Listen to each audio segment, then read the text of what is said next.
নিয়ে চলে আসলাম। দেখো পুঁই শাক, আজকে পুঁই শাকের তরকারি হবে নিরামিষ।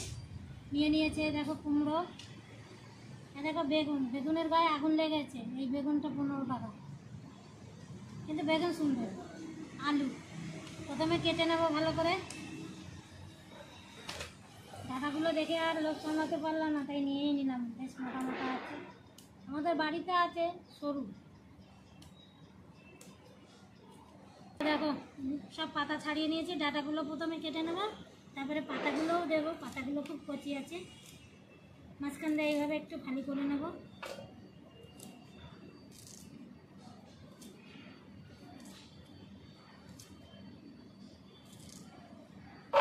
দেখো সব এইরকম। এই যে পাতা সব কুচিয়ে নিচ্ছি, পরিষ্কার করে বেছে নিয়েছি। পাতাগুলো খুব ভালো।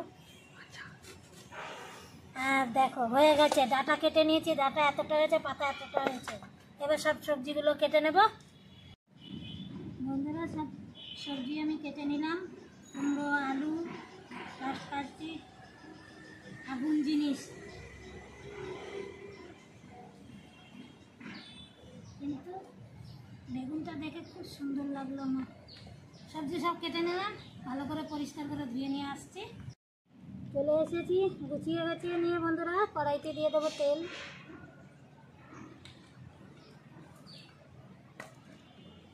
দিয়ে দেবো, এটা কি বলে, পাঁচফোড়ন, ভুলে যাচ্ছিলাম।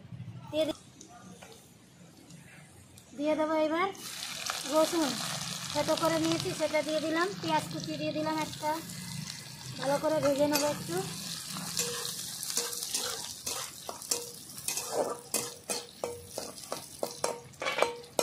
ভেজে নিয়েছি, এবার কাটা সবজিগুলো দিয়ে দেবো।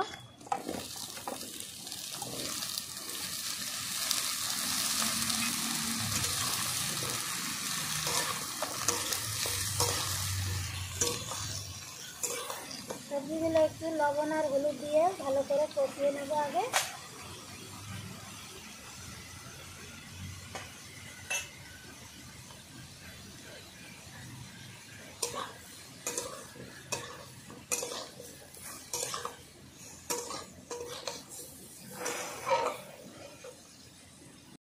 সবজিগুলো একসঙ্গে ভালো করে দেখো ভেজে নিলাম একটু।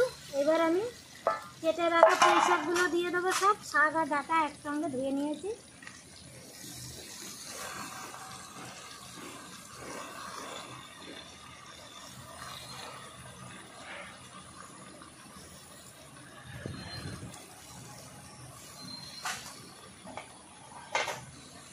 লঙ্কা দিয়ে দেবো এবার, চিড়ে নিয়েছি লঙ্কা, গোটা লঙ্কা চিড়ে দিয়ে দিলাম। অনেকটা শাক, নাড়াতে গেলে কষ্ট হবে, এর জন্য ঢাকনা দিয়ে ঢেকে দিই 2 মিনিট করিয়ে নেব। দেখো অনেকটা কমে গেছে শাক, এবার নাড়াতে সুবিধা হবে। নাড়িয়েটা দিয়ে এবার কড়াইটা একটু বড় হলে ভালো হতো।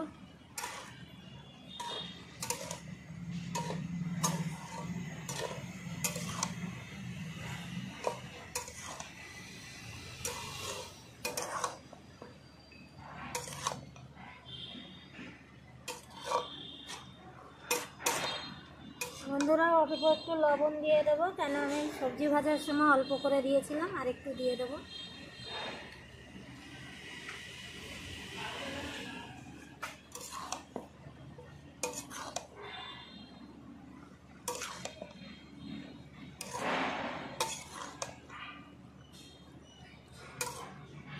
আবার একটু ঢেকে দেবো। দেখো কত কমে গেছে, এবার ভালো করে কষিয়ে নেব একটু।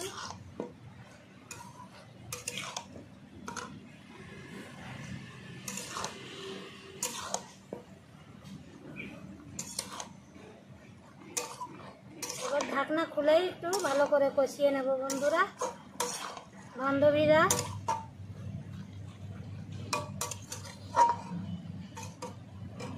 ভালো করে দেখো কষিয়ে নিয়েছি একদম। এবার একটু জল দিয়ে দেবো।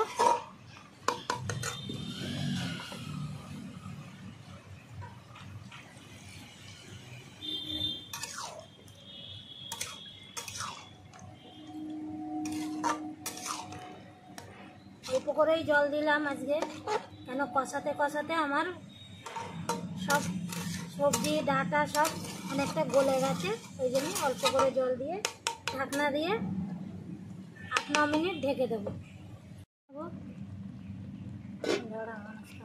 না দেখো নামিয়ে নিয়েছি, এই দেখো। এবার নামায়ে একটু চিনি দেব। ঢাকনা নামানোর পরে চিনিটা দিয়ে দিলাম, ভালো করে মিশিয়ে নেব। চিনি দেওয়ার পরে আরও 1 থেকে 2 মিনিট একটু ফুটিয়ে নেব, ভালো করে চিনিটা মিশে যাবে ভালো।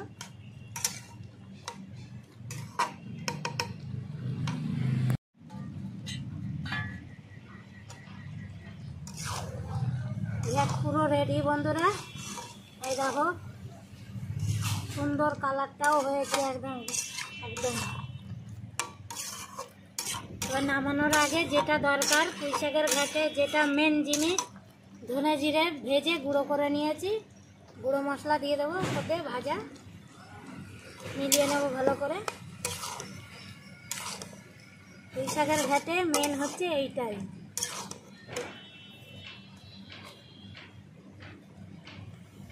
চলো এবার নামিয়ে নেব।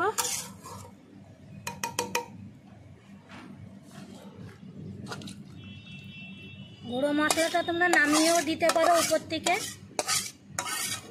আমি একেবারে দিয়েই নামালাম। পুঁইশাকের এই ঘাটটা কেমন লাগলো বন্ধুরা জানাবে অবশ্যই। আর তোমরাও বাড়িতে বানিয়ে খাবে, সবাই খাও, তাও বানিয়ে খাবে এইভাবে যেভাবে আমি করলাম।